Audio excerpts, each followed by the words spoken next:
with your health complaint. Actually, non-alcoholic drinks these days are kind of similar, but they're not like pints and glasses of wine. But if you want a non-alcoholic cocktail, you pay a bit of money for it. But I always order one because I'm going to have a nice drink when I'm out at the pub. Thank you very much. And of course, pubs have no issue with it at all. This is the other thing. People think, oh, you're going to be... The worst thing is to go to a wedding if you're a teetotal and you get like handed a glass of warm orange juice in a red wine glass. You're like, why on earth would I want to drink this in the afternoon on a hot sunny day? But there are so many alternatives out there. Elderflower this, Appletiser that, other brands are available. So I always make a bit of a ritual, particularly at Christmas, of making myself a cocktail just as you would an alcoholic one. And funny enough, it's just the act of sitting down when the kids are in bed and relaxing that provides what you need. It's not what's in the glass, it's just that act of going, I'm not working, I'm just about to watch something on the telly, I'm relaxing. Alex is in Isha. Alex, what's your experience? I've actually never drunk. I'm 33 now, and I've never, and I don't come from a family that doesn't drink. My sister actually doesn't drink either, but both of us, we weren't brought up in a religious family or anything like that. It was just literally we both independently made our choices to not drink. And how was that through your kind of late teens and early 20s, the period when we're probably at our heavy drinking best or worst? I think my friends recognised the benefits of having someone who was sober because I was always able to drive. Yes. But I felt that the pressure from their parents was actually the greatest. The pressure from the parents from me to start drinking. What? It feels weird saying it now, but growing up I had quite a few parties that I'd go to, and the parents at the parties would be like, oh, it's fine, like we're happy if you drink if you want to, almost thinking that I wasn't allowed to.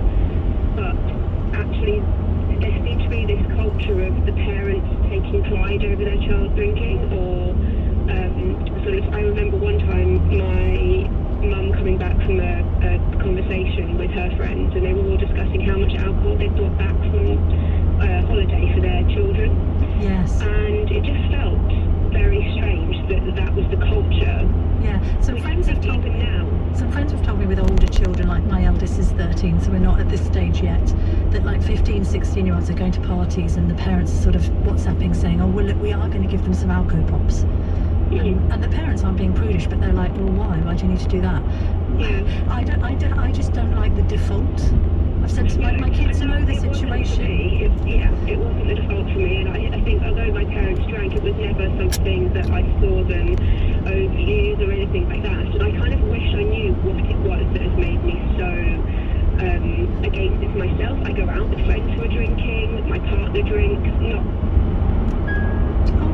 I've lost you, but we've got what Alex is saying there, haven't we? I mean, she didn't drink at all when she was younger. She's never had a drink. She doesn't miss it. It's interesting, that line about parental pressure from other friends' parents. I don't know. Maybe Britain itself has just got a very, very odd relationship with alcohol. I think it has anyway. I think that Britain particularly, there's something a bit skewed here. And what people don't understand, and we spoke to Richard Piper from Alcohol Change UK earlier, is that you don't need to be drinking from a paper bag on a park bench to have an alcohol problem. If alcohol is causing you problems, you've got an alcohol problem. Just to tell you that. Anyway, keep your calls coming in. Fascinating discussion this. Don't forget, you don't need to give me your real name. I appreciate it's sensitive and you might not want people to know that you phoned in, but share your story.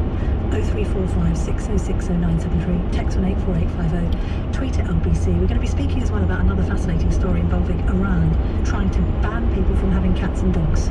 You can't make it up. All that's coming next after the news headlines with Tim Humphrey. The Health Secretary says he can't rule out tighter COVID restrictions to control the spread of the Omicron variant. Sajid Javid says there are no guarantees following what he calls sobering analysis from scientific advisors. The Foreign Secretary is to become lead negotiator with the EU following the departure of Lord Frost.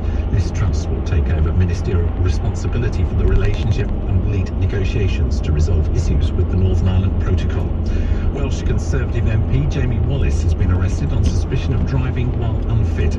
The statement said he was involved in an accident and is assisting police with their inquiries. The weather cloudy for most, but fog will lift tonight. Some clear spells in West Wales, Scotland and Northern Ireland, where it will be frosty, a low of -2. This is LBC. Experience one of those rare moments where you find everything you need and everything you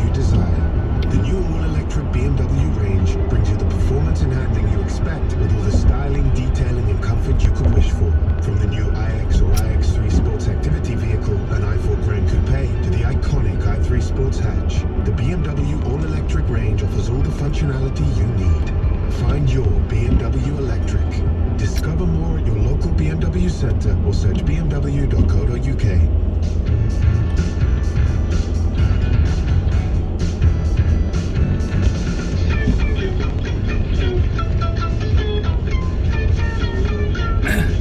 If you're struggling to get your instrument to perform in the moment, do something about it without the awkward conversations or silences. Perform when you need to with Newman. Clinically proven treatment, order online, discreetly delivered to your door. Visit newman.com today. NUMAN.com. Omicron COVID-19 is spreading fast.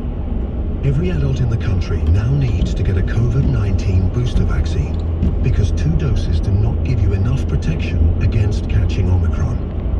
Boosters give you the best possible protection against the virus and should significantly reduce your risk of serious illness and hospitalization. Strengthen your protection and get boosted now. Visit nhs.uk/COVID vaccination. At Honda, we listen to the unexpected for inspiration. Like feet. All that tapping, stepping, stopping and starting, that's a lot of energy. Energy that could be used to charge a battery. The new Honda CR-V Hybrid turns braking into charge for a more efficient drive. Which means less stopping for fuel. Honda, the power of dreams. Type, click, follow. That's all it takes to renew your driving licence online. Type in gov.uk/renew driving licence, click on the start button, follow the steps. It's quicker than a paper application, completely secure, and you should receive your new licence within a week. Go to gov.uk/renew driving licence to get started now. Camilla Tomini on LBC. Call 0345 6060 973. It's 6:35 on the nose, and we're talking about drinking and Christmas drinking and whether we're drinking too much or whether we should cut down. Loads of texts coming in, a lot of them anonymous, but I've said that, don't need to give me your name, so let's just whip through a few of them. Somebody says, life is on a roller coaster, jobs are in jeopardy, people are losing their livelihoods, drink is a release from this impending misery. Somebody else is saying, I have recently stopped drinking due to feeling rough and anxious in the mornings and not being the best I could be. I've had to completely stop going out with all my friends as they are horrified when I say I'm not drinking. The pressure to drink is unbelievable, the most destructive drug around, but completely accepted. Camilla, I want to be anonymous. I've been a teetotal for 9 years on Christmas Day this year. I don't regret it. I was a heavy drinker and I used to use this time of year as an excuse to binge. I'm not ashamed. And it's not a question of just having one, it's a question of choice and freedom. I'm an adult, I work, I socialise, I live a fulfilling life without alcohol. I still visit restaurants and never miss out on any fun. My husband doesn't drink and joined me on this 4 years ago after a heavy hangover. We both feel happier and healthier in ourselves. Somebody else has said, drink for me has just become a habit and I'm convinced it makes me feel better. Doctors told me not to have as I have a fatty liver. Everything in our life revolves around alcohol, though society seems to make it acceptable. I have to stop, but I know it's going to be very hard. Somebody else is saying, which is an interesting point, this. I'm not sure how relevant this is to the conversation, but I believe as a country we have a real alcohol problem within our culture. I don't drink alcohol, not because I have strong views on it, it's just not for me. I've never enjoyed the feeling of being drunk, and I definitely didn't enjoy the feeling the next morning. What I find quite funny is I smoke cannabis in moderation. I literally have one before bed on the weekend, and people look down on me as if I have a dangerous addiction, yet the same people are out every weekend getting absolutely leathered. We do view alcohol, I think, very differently. Let's speak to David in Colwyn Bay now. David, what's your view of it? Hi. Yeah, I mean, I woke up one morning about 6 or 7 years ago and realised that drink was a problem for me. And I then stopped drinking for 4 years and felt great. And yeah, really, really good, and didn't miss it at all. But then I started online dating, and you felt you needed some Dutch courage. No, not at all. No, not at all. But the person that I was dating couldn't understand why I wasn't drinking, and you know, it was my choice. But I did kind of think, well, I haven't drank for 4 years. Do I really want that glass of red wine? But the people I met thought it was really, really strange for me to not drink and couldn't accept it. So what did you end up doing, David? Succumbing or? Well, yeah, I mean, I thought, I've conquered it now. You know, I haven't drunk for 4 years, I can control this. So I had that glass of red wine. And then I just didn't have a drink. But then, I had another red wine. I was like, well, I'm okay. So I'll have another glass of red wine. And then the glass of red wine became a bottle of red wine. Yeah. Because when I decided not to drink for those 4 years, it was easy because I was a non-drinker. I didn't have to think about it. But then when I drank that one glass of red wine, it became confusing. It's like, well, I can't say I'm a non-drinker anymore. No. I'm drinking when I feel like it. And where are you with it now, David? Are you drinking or not drinking? Drinking, well, actually, I've got a nice glass of sherry here. Yeah. And, Festive. yeah, and it's... But do you think you're keeping control over the amount that you're drinking? That's the most important thing. Right. No, because for me, abstention was the only way that I could control it, because as a non-drinker, there was no question. Yeah, it's an all or nothing response, right? And actually sometimes nothing is the answer, David. Exactly, because previous to that morning, I woke up and thought I'm not going to drink anymore, because I had this wild dream that I was going to lose my job, lose my girlfriend, or lose my partner, because of the alcohol, which I did anyway. Yes, it's got David, it's often got nothing to do with the alcohol. It's got to do with other factors. I'm going to leave it there simply because I've got loads of people who want to come on the line. But thank you for sharing your story, and have a very Merry Christmas. Thank you.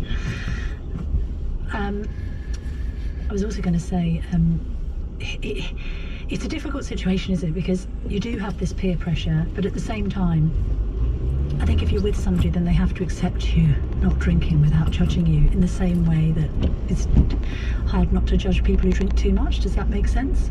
I mean, to be judged for not drinking, not quite fair, is it? People are like, oh, you're no fun. I'm telling you, I wasn't very much fun when I was absolutely off my face. I'm not somebody that necessarily needs alcohol, I would say, personally speaking. We're going to get to Renata in Greenwich in a moment, but let's very quickly speak to Elisa Allen, who's the UK director of PETA, because there's this extraordinary story, Elisa, about Iran trying to ban people from keeping pets. What the hell is going on over there? Well, this proposed bill seems to be totally ill-conceived.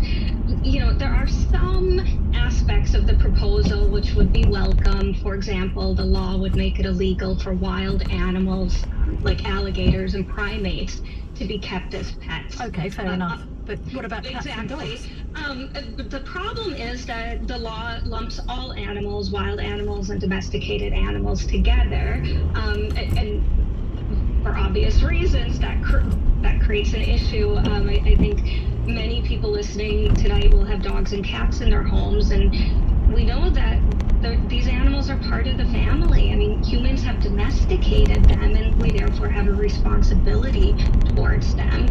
These are animals who enrich our lives, but they also are dependent on us to keep them safe and healthy. I know there's been a lot of outrage in Iran and elsewhere about this proposed legislation. At this stage, it is only proposal, and I'm hopeful that common sense and common decency will prevail and that it will just fall by the wayside.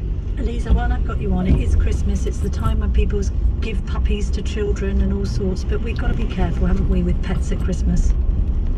Oh, thank you for bringing that up. Yes, absolutely. A lot of people, often with good intentions, make the mistake of giving puppies and kittens as gifts. And the reality is that these animals, well, they're not like other gifts. They can't just be regifted or cast aside in the attic. Because oftentimes what we see is once the novelty wears off, once people realize how much time, energy, resources are required to care for these animals, they're abandoned at shelters who are already overflowing with animals. So if anyone truly wants to make the commitment to an animal, for the most part, that's a 15-year commitment. We encourage people, once the hustle hustle and bustle of the holiday season dies down, to go to their nearest shelter, to rescue group, and to adopt an animal and never buy one from a pet shop or from a dodgy online site. Yes, good advice. Thank you very much. That's Eliza Allen. She's the UK director of PETA. A pet is for life, not just for Christmas, folks. Somebody else has texted in to say, and this is good advice actually, please warn people not to do an abrupt stop